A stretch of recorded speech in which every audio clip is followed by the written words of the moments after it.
Audio Jungle.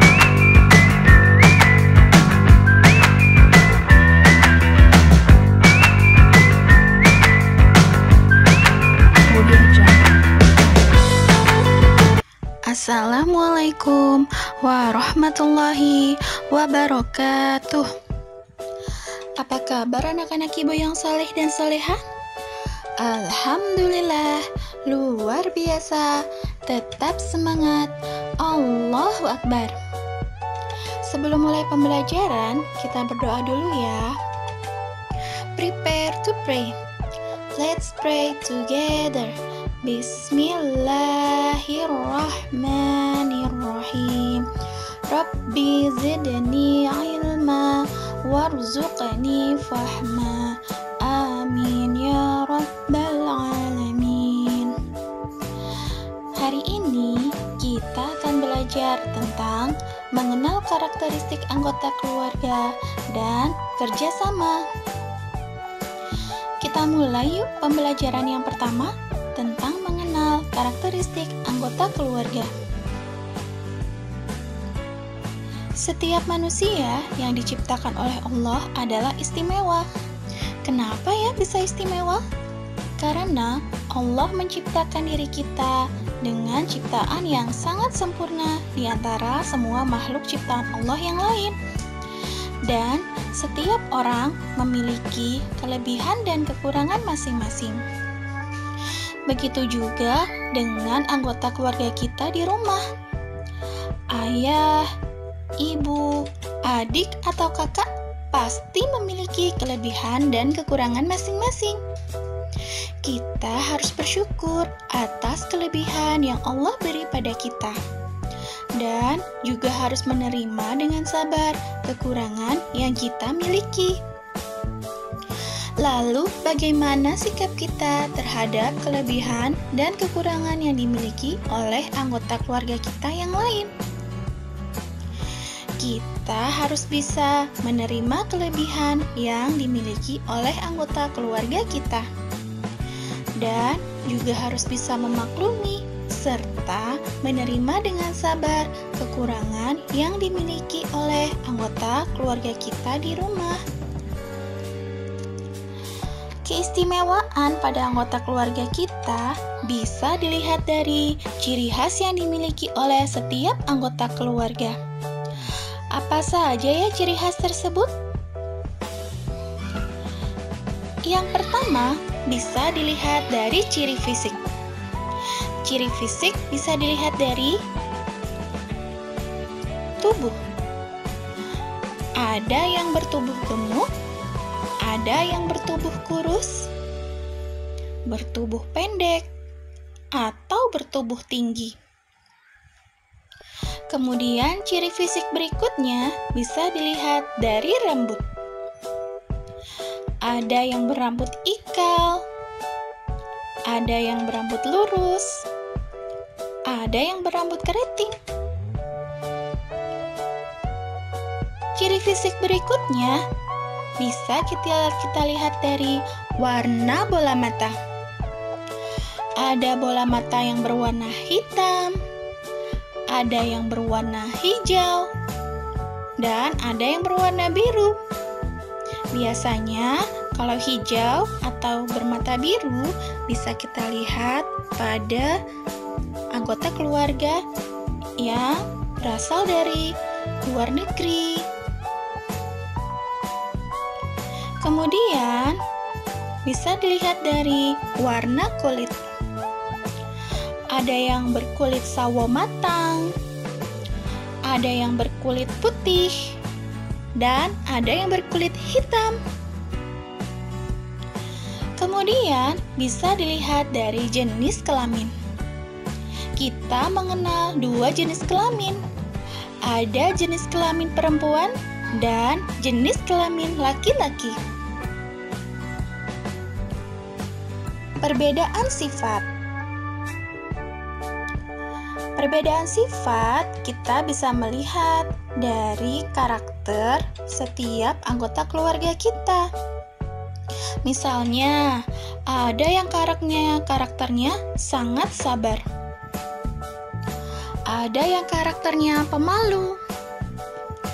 Kemudian ada juga yang karakternya sangat periang. Kemudian kita bisa melihat dari perbedaan budaya. Biasanya dalam satu anggota keluarga, kita bisa melihat perbedaan budaya. Misalkan, ayah berasal dari suku Jawa. Kemudian, ibu berasal dari suku Sunda. Nah, kemudian kita bisa melihat dari perbedaan kegemaran. Kegemaran adalah kegiatan yang kita sukai. Contohnya, dalam anggota keluarga kita di rumah pasti memiliki perbedaan kegemaran. Contohnya kakak. Kakak lebih senang bermain bola. Kemudian adik, dan adik lebih senang bermain boneka. Perbedaan dan kelebihan serta kekurangan adalah suatu hal yang harus kita syukuri. Karena itu semua adalah pemberian dari Allah Subhanahu wa Ta'ala. Karena perbedaan itulah yang membuat setiap orang menjadi istimewa. Walaupun kita memiliki perbedaan, namun kita harus saling menghargai dan saling menghormati di antara anggota keluarga di rumah ya. Karena dengan saling menghargai dan menghormati membuat hidup keluarga kita menjadi lebih rukun.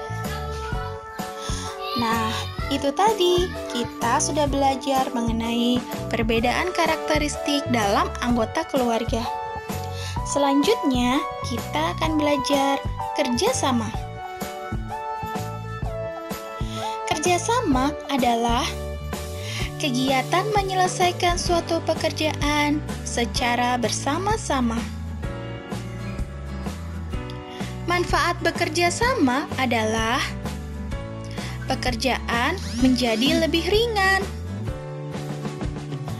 Yang kedua, pekerjaan akan cepat selesai. Jika kita melakukan suatu pekerjaan sendiri, tentu akan terasa berat dan pasti akan lama selesainya. Tapi jika bersama-sama dilakukan, maka akan terasa ringan dan lebih cepat selesai. Ini adalah contoh kerjasama di lingkungan rumah. Contoh kerjasama di lingkungan rumah yang pertama adalah membantu membersihkan halaman rumah. Yang kedua, membantu mencuci baju. Yang ketiga, membantu merapikan pakaian. Berikut adalah contoh kerjasama di lingkungan sekolah. Yang pertama, mengerjakan piket kelas bersama-sama. Piket kelas biasanya dilakukan dengan tujuan untuk membersihkan kelas dari kotoran atau debu. Yang kedua adalah kerjasama membersihkan halaman sekolah.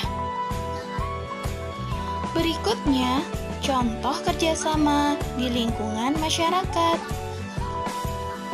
Yang pertama, membantu membangun masjid. Yang kedua, kerja bakti membersihkan lingkungan.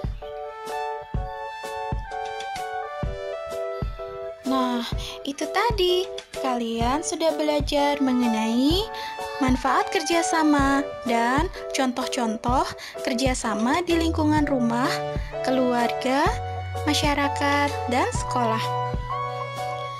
Setelah ini, kalian praktikkan ya kerjasama di rumah kalian. Oke, sekian dulu pembelajaran hari ini. Sampai jumpa lagi pada pembelajaran berikutnya. Kita tutup dengan membaca hamdalah dan doa penutup majelis. Alhamdulillahirabbil alamin. Subhanakallahumma wa bihamdika asyhadu an la ilaha illa anta astaghfiruka wa atubu ilaik. Sampai jumpa lagi ya pada pembelajaran tematik berikutnya. Wassalamualaikum warahmatullahi wabarakatuh.